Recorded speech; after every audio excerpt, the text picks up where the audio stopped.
Chapter 14. The Marketplace. Mrs. Frisby's head was buried in her arms. I never knew, she said. All I knew was that he didn't come back, but I never knew what happened. I didn't know he knew you. Why didn't he ever tell me? Justin touched her shoulder gently. It's hard for you to learn this way so suddenly, he said. We thought about telling you when it happened, but we decided we shouldn't. It wouldn't have done any good. You asked why Jonathan never told you about us, Nicodemus added. He had a reason, a good one. Still, he worried about it a lot, and he might have told you in the end, but then it was too late. What was the reason? Mrs. Frisby raised her face. There were tears on her cheeks, but she had stopped crying to answer that. I would have to tell you quite a long story, the whole story about us at NIMH and Jonathan and how we came here. He came with us, you see. I don't mind doing that, but I don't know if there is time now. I think there is, said Justin. If Mr. Ages and I go to the powder while you're telling it with this leg, said Mr. Ages glumly, that will take long enough to tell it twice. I have forgotten, said Justin contritely. Would it be better if I went alone? No, said Mr. Ages. There are so many different powders in my storeroom. You wouldn't know which to bring back. I'll go with you, but we'll go slowly. And I, said Arthur, we'll see about the equipment for tonight. We'll need shovels, crowbars, block, and tackle rollers. He left, still listening to us. Nicodemus said to Mrs. Frisby, I think we, too, should leave the library. There will be others coming in, like Isabella, to practice reading and some to do research. We got some new books on agriculture, farming, gardening, fertilizing, things like that. And we're studying them. It's part of the plan. I don't know what the plan is. No, agreed Nicodemus. But when I told you our story, you'll understand that too. He opened the door and led Mrs. Frisby down the corridor past the several more doors, all closed. He stopped before one, which he opened. My office, he said. Please, come in. The room she entered was smaller than the library, but much more comfortably, almost elegantly furnished. There was a rug on the floor, the same pattern she noticed as the carpet in the hallway above. A light recessed in the ceiling, and another in the wall next to a table. There were bookshelves. On a shelf, an electric clock hummed quietly to itself. A book lay open on the table with a chair in front of it. Against the opposite wall stood a small sofa neatly upholstered in cloth. But what attracted Mrs. Frisby's attention most was a box in the corner of the room, a box with dials and a small light shining in the front. From this box came the soft sound of music. She listened, entranced. You like music, said Nicodemus. So do I. That must be a radio. Again, something vaguely remembered from what Jonathan had once told her. Music, she had heard it only 2 or 3 times in her life. When the Fitzgibbons had left a window open and someone was playing inside, and never up close. It was a lovely sound. Yes, said Nicodemus.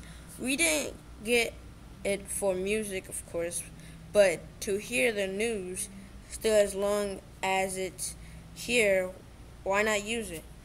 He sat down, and so did Mrs. Frisby. Now, he said, I will tell you about NIMH. You'll be interested, I think, because your husband was part of it, and when I'm finished, I think you see why he felt he could not tell you himself. The story begins. Nicodemus continued. Not at NIMH, but at a marketplace on the edge of a big city. It was called the Farmer's Market. He greeted us a great square of a place with a roof over part of it and no walls to speak of.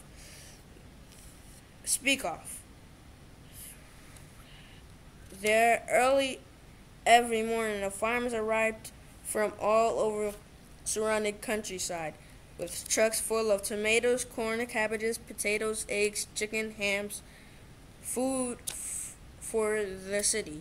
One part of it was reserved for the fishermen who brought crabs and oysters and bass and flounders.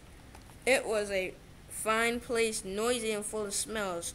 We lived near this market, my father and my mother, my 9 sisters and brothers, and I, underground in a big pipe that had once been part of a storm sewer but was no longer used.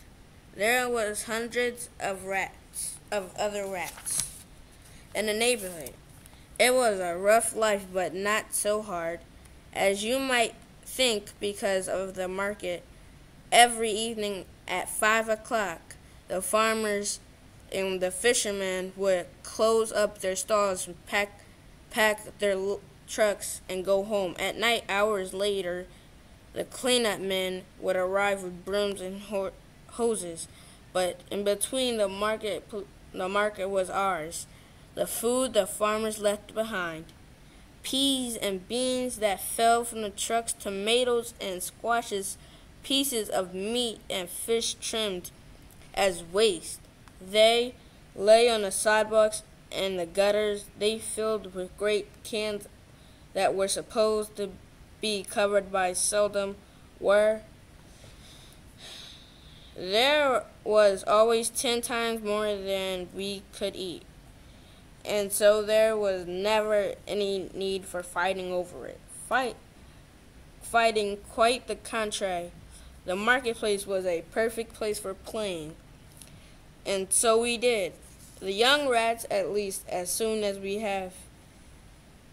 had finished eating, there were empty boxes for hide and seek. There were walls to climb, tin cans to roll, and pieces of twine to tie and swing on. There was even in the middle of the square a fountain to swim in when the weather was hot.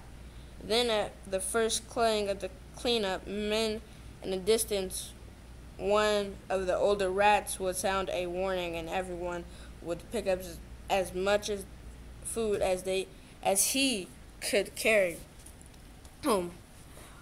All of us kept a reserve supply, because some days, Sundays, and holidays, the market would be closed, and we were never quite sure when this would happen.